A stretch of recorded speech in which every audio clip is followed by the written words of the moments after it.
Olá e bem-vinda, bem-vindo. Hoje a gente vai mergulhar num tema que, olha, à primeira vista parece bem técnico, bem árido, Sim, super específico. mas na verdade é a chave para uma questão fundamental. Como a gente pode entender de verdade as relações financeiras que o setor público tem com outras empresas? Pensa assim, um governo precisa intervir para salvar um banco, ou cria uma estatal gigante para um projeto. Como é que a gente, do lado de fora, consegue enxergar os detalhes, os riscos e o principal, o impacto disso no nosso bolso? Esse é o ponto neurálgico da coisa. A questão não é só saber que uma entidade pública tem uma participação em outra. Isso é só a pontinha do iceberg. A pergunta de fundo é: quais são as consequências reais disso? Tem algum risco ali escondido? Existem recursos públicos que ficam, na prática, presos em outra empresa? É justamente para iluminar esse labirinto que existem normas como a que a gente vai analisar hoje. Perfeito. A nossa fonte aqui é a Norma Brasileira de Contabilidade, a NBC TSP 20, que fala sobre divulgação de participações em outras entidades. A nossa missão é traduzir esse contabilês e descobrir por que essas informações são tão cruciais para quem quer avaliar a saúde financeira do setor público. Ok, vamos lá, vamos desvendar isso. Para começar, vamos direto ao ponto. Qual que é o grande objetivo dessa norma? O que ela quer, no fim das contas, que um usuário das demonstrações contábeis consiga ver? Então, o objetivo é duplo e bem claro. Primeiro, permitir que se avalie a natureza e os riscos associados a essas participações. E isso inclui controladas, coligadas, acordos em conjunto e as famosas entidades estruturadas, que a gente já vai explicar o que são. E o segundo objetivo é entender os efeitos concretos disso tudo na posição financeira, no desempenho e nos fluxos de caixa da entidade pública. Certo, então não é só uma lista de quem é dono de quê. De jeito nenhum. É, na verdade, um mapa de riscos e consequências financeiras. Mas isso me levanta uma dúvida. Como é que se garante que se não vire, sei lá, um relatório de 1000 páginas que ninguém consegue ler, um dilúvio de dados? Excelente pergunta. E a própria norma, de certa forma, dá um puxão de orelha nesse sentido. Ela é clara, o item 11 diz isso. A entidade tem que achar um equilíbrio. Ela precisa agregar ou desagregar as informações de um jeito que os dados úteis não se percam no meio de detalhes que não importam, sabe? O foco é sempre na utilidade da informação, não na quantidade. Faz todo sentido. E para entender esse mapa, a gente precisa primeiro entender o que significam as peças, né? A norma usa uns termos bem específicos. Vamos começar pelo básico. O que exatamente ela considera uma participação? É só ter ações de uma empresa? Não, é muito mais amplo do que isso. E aqui está uma das grandes sacadas da norma.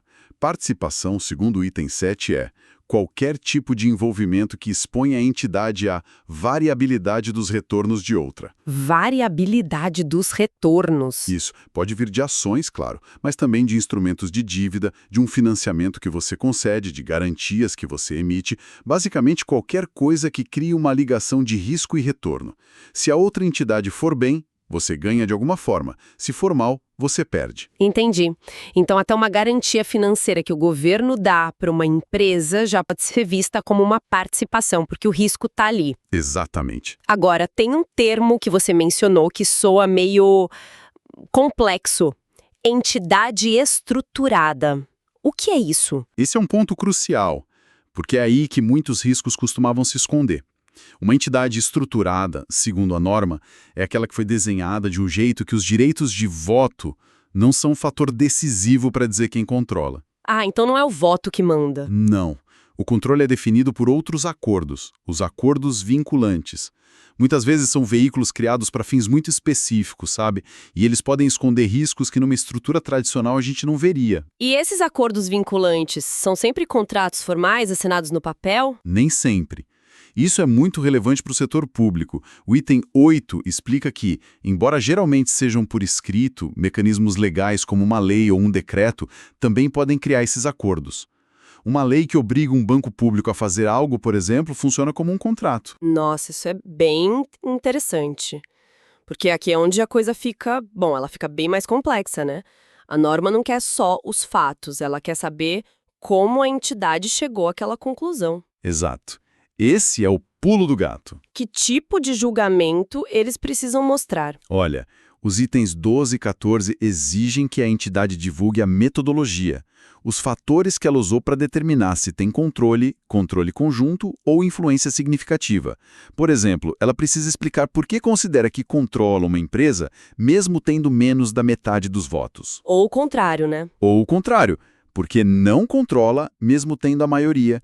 O raciocínio tem que estar ali exposto. Ou seja, é uma prestação de contas do processo de pensamento. Não dá para simplesmente falar, eu controlo esta empresa, sem justificar o porquê. É a transparência do raciocínio. Perfeito. Você matou a charada. Acaba com aquela coisa do confia em mim. Agora aqui está o que eu controlo e aqui está o porquê de eu pensar assim. Ok, acho que os princípios gerais estão claros. Agora, como isso funciona na prática? Vamos pegar o caso mais comum. Uma controlada. Uma estatal, por exemplo. O que a norma exige que a gente saiba? Para as controladas, a transparência é bem profunda. O item 17, por exemplo, estabelece a necessidade de divulgar a composição do grupo econômico, a participação de sócios que não são controladores. O básico. Sim, o básico. Mas o mais importante vem agora. São as restrições significativas. Restrições? Como assim? A entidade precisa dizer se tem alguma barreira contratual ou legal que impeça ela de acessar os ativos ou usar o caixa da controlada. Pensa numa estatal que tem uma dívida enorme. E os contratos dessa dívida dizem que todo o lucro tem que ir para pagar os credores antes de qualquer coisa. Ah, entendi. Na prática, o governo controla a empresa, mas não pode contar com o dinheiro dela. Essa informação é vital e tem que estar clara. O controle no papel não significa controle do caixa na prática. E qual seria o outro ponto-chave? O outro ponto são os riscos associados, especialmente com aquelas entidades estruturadas. A norma exige, no item 21, que se divulgue qualquer acordo que obrigue a controladora a dar suporte financeiro. Por exemplo, se tem um gatilho, tipo uma queda na nota de crédito, que force o governo a comprar ativos ou injetar dinheiro, isso tem que ser divulgado. É uma forma de mostrar as bombas relógio financeiras. Certo. E quanto às coligadas e acordos em conjunto? As exigências são as mesmas? São parecidas, mas o foco muda um pouco, vai para a natureza da relação. O item 36 exige a divulgação do nome, da natureza da relação, da proporção da participação e um resumo financeiro para cada investimento material. E os riscos? Os riscos também. O item 39 foca nos compromissos e passivos contingentes. Se o governo se comprometeu a injetar mais dinheiro no futuro ou se deu uma garantia, isso tem que aparecer. Agora tem um cenário que chama muita atenção no setor público. A norma tem uma seção só para controladas adquiridas com intenção de venda. Por que isso merece um tratamento especial? Porque é uma situação única e de altíssimo impacto, descrita ali entre os itens 51 e 54. Imagina que um banco privado gigante está para quebrar. O governo intervém, assume o controle. Não para ser banqueiro, mas para arrumar a casa e vender depois. Certo, é uma intervenção temporária. Exato. E se o governo simplesmente consolidasse esse banco no balanço dele, da noite para o dia os ativos e passivos públicos poderiam dobrar de tamanho. Distorceria tudo. Daria uma imagem totalmente irreal da operação normal do governo. Então, o que eles precisam divulgar para evitar essa distorção? Aí o item 55 é bem explícito. Precisa divulgar o nome da controlada e o que ela faz, a justificativa para a aquisição do controle. O porquê? Porque o impacto da consolidação nas contas públicas, em números. E, o mais crucial, o estado atual da intenção de alienação. Qual o prazo, qual a forma prevista para a venda. E isso tem que ser reportado sempre, até a venda acontecer ou a intenção mudar. Então, no fim das contas, o que tudo isso significa? Juntando todas as peças, a NBC-TSP 20 parece ser uma ferramenta poderosa contra a opacidade, né? Sem dúvida. Ela força as entidades públicas a abrirem a caixa preta das suas participações. Exatamente. O fio condutor que costura a norma inteira é a avaliação de riscos e responsabilidades. Não basta mais dizer, temos uma participação. É preciso dizer, essa participação nos expõe a estes riscos, estas restrições e estes possíveis compromissos futuros. É um pilar da prestação de contas, fundamental. Isso nos leva a uma reflexão final, então. A norma é excelente para exigir transparência sobre as participações que já existem. Ela nos ajuda a entender as consequências de decisões já tomadas. Sim, mas isso levanta uma questão talvez ainda mais profunda. A norma ilumina o que acontece depois que o setor público decide intervir. Mas e o processo que leva a essa decisão? A decisão em si. Exato. A norma não cobre isso, mas nos deixa pensando.